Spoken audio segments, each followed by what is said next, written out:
Un mot du professeur Didier Raoul sur ce médicament contre le coronavirus Covid-19. Par ailleurs, pour la prise en charge des gens qui sont malades, on sait depuis longtemps qu'il y a des surinfections bactériennes qui jouent un rôle dans la sévérité de la maladie. On sait que c'est de ça dont sont morts la plupart des gens qui ont souffert de la grippe espagnole.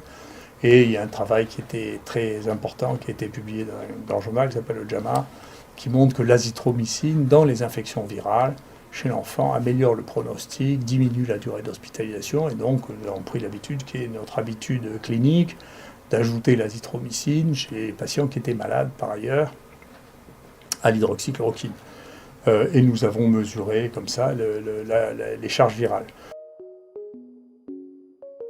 L'azithromycine a été découverte en 1980 par une équipe de chercheurs croates. L'azithromycine est le premier antibiotique macrolide du groupe des azalides. Elle est dérivée de l'érythromycine par addition d'un atome d'azote dans le cycle lactone de l'érythromycine A, rendant ainsi cet anneau lactone un anneau à 15 atomes.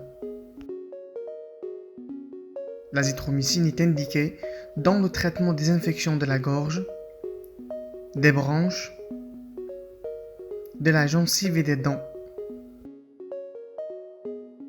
Ce médicament est contre-indiqué en cas d'allergie aux macrolides, insuffisance hépatique grave, en association avec des médicaments contenant du cisapride, de la colchicine, de l'ergotamine ou de la dihydroergotamine.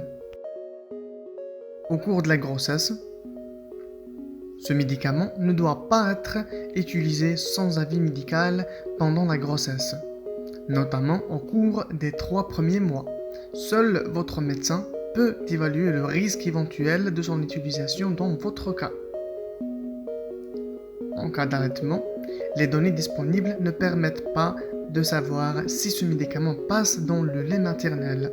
Ne l'utilisez pas pendant l'allaitement sans avis médical.